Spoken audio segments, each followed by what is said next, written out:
And next week with Old. All right, thank you, Harry. And let's kick right back into this. On the phone, we have Mr. Richard Stripp from up in New Jersey. He is the author of Mommy, I Wish I Could Tell You What They Did to Me in School Today. It's a great book. And before we bring Helena on, where can people get the book? Okay, well, the easiest way to do it is there is a website set up for the book. It's mommyiwish.com. And there is a link on that website where you can purchase the book. It's carried by Amazon and BarnesandNoble.com and Google Books and things like that. But the easiest way is to just visit mommyiwish.com, and there's a link there to purchase. And you can also leave comments about the book, or if you have a story you'd like to tell, you can do that as well. Okay, I'd like to bring in Miss Helena. Helena, you there? Yes, I am. Hi, how are you? This is this is Adam's mom, the young man we were just talking about. And just how much of a difference has Rick made in Adam's life? Well, when he was going to the school that he was going to where he was abused, Rick always tried to intervene and help him, and I always felt like if Rick was there, he was going to be safe. So when Adam left the school, I asked him to continue to be in his life because they did form a close bond, and I was very disappointed that the school would not allow the bond to continue because Adam is a very sociable child, and he likes to bond with people, and the school wouldn't allow it, and it was a terrible tragedy on our part. Now, I mean, do you find that or how is he doing now? Is he doing? He's fantastic. He hasn't been at that school now for 6 years, and it's a complete transformation. The staff at his new school, they had to work very hard to gain his confidence and to reassure him. And he's very independent now. He reads, he writes, he attends classes. It's like a regular high school program. He's on the high school basketball team. His position is point guard. He's out in the community several times during the week.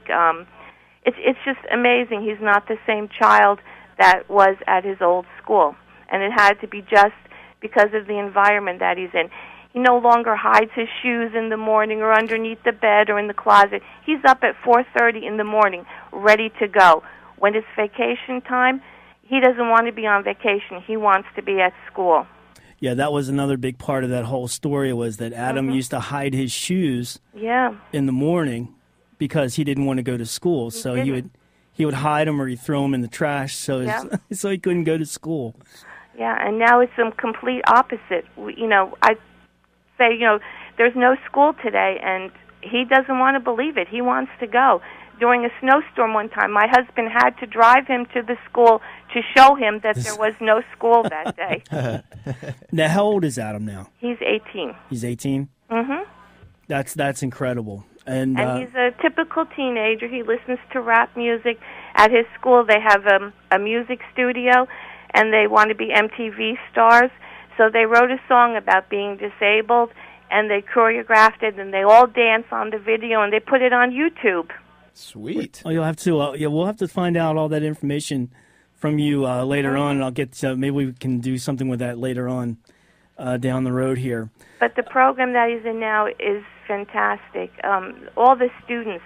There's not one student that cries during the daytime. Where at Adam's other school, the kids were constantly crying and being screamed at. Here, nobody screams at the children. They're nurtured and just all their potential is brought out. That's incredible.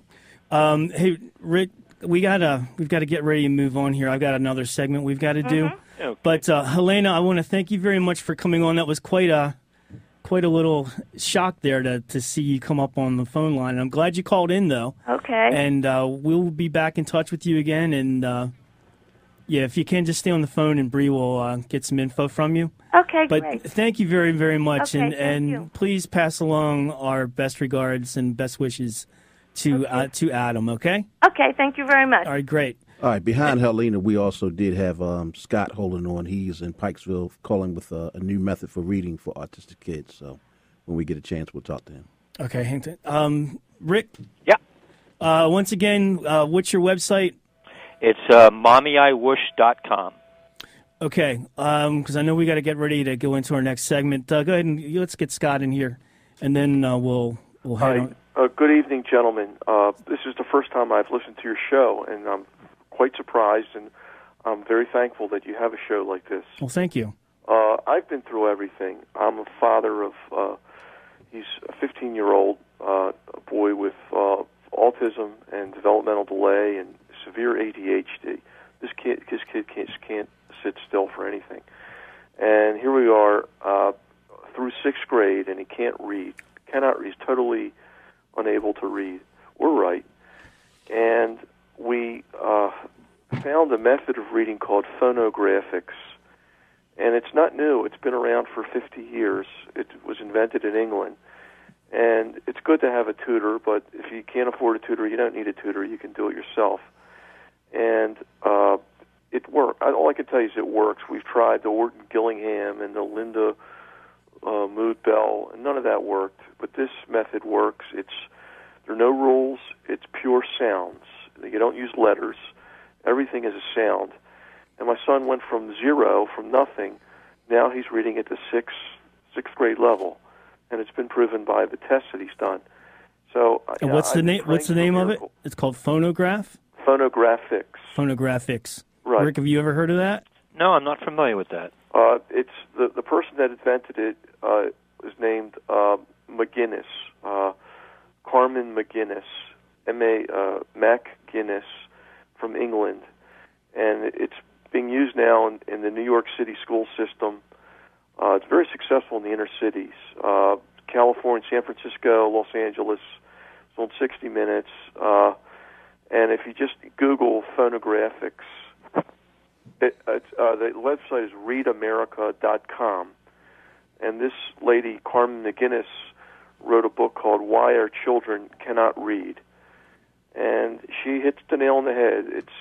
You take away all the rules, and you just focus on sounds. All right, we'll have to take a look at that, and Scott. was praying for it, and it came, and it's a miracle, and it works. And if anybody's having trouble, if you want me to leave my name. Yeah, if you can, leave your. I'm going to put you back on hold here, and Bree, you'll get your name and info for me.